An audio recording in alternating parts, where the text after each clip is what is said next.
Awake my heart.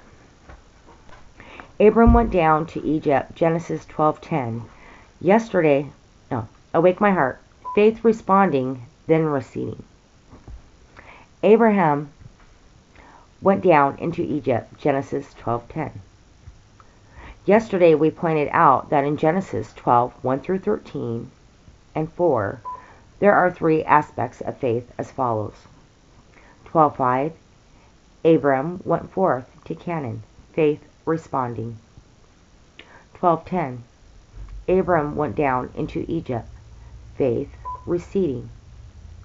13:1, Abram went up into Canaan, faith returning. Ponder these three in turn. First, see faith responding. So Abram departed, as the Lord had spoken, into the land of Canaan. Notice what Abram's faith involved, i.e., separation.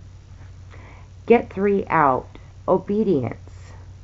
Get thee out, obedience, to a land which I will show thee. Next, notice what Abram's faith inherited, i.e., divine promises. I will make of thee a great nation, etc.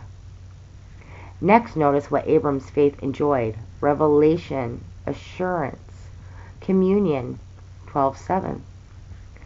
How eloquent is all this to ourselves. God calls us to a life of faith. Here are its elements: separation and obedience. Here are its endowments, the divine promises. Here are its enjoyments: divine revelation, assurance, fellowship. You and I, as Christian believers, are called to a separation from sin, from self-will, from selfishness, and from living merely by human reason. We are also called to a life of step-by-step obedience to the will of God. Many Christians trust Christ for final salvation, but prefer to manage their own affairs. Such Christians will certainly be saved from Gehenna.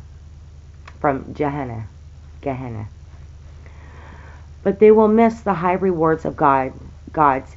Abraham's living by faith does not necessarily mean that we must immediately empty our banking accounts, give away all that we have, and then trust God to send in each meal and each penny by supernatural intervention.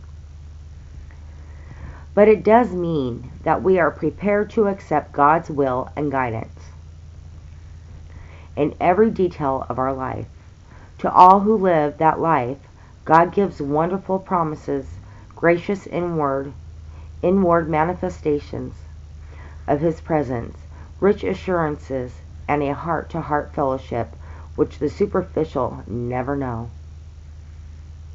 Next, see faith receding. There was famine in the land, and Abram went down into Egypt. He did what the Bedouins have done ever since, under similar circumstances, but he acted in the absence of any such direction from heaven, taking the matter into his own hands.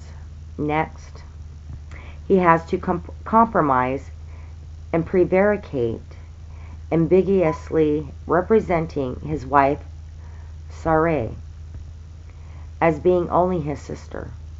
Next, the beautiful Sarai finds herself in Pharaoh's harem. So now what? We well understand, of course, that Abram had not meant to endanger his dear one.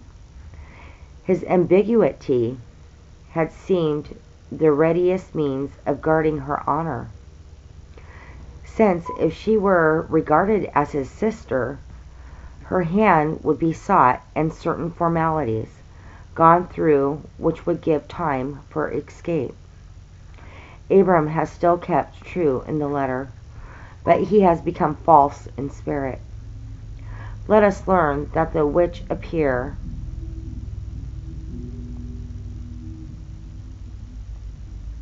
Let us learn the lesson directly we step aside from the divinely marked path for reasons which appear politic. we begin to find ourselves obliged to take care of ourselves in ways others than we intended. God in his faithfulness intervened to rescue Abram. But Abram's testimony was gone to the winds, and he was even rebuked by a pagan king for his shambling and dissimulation.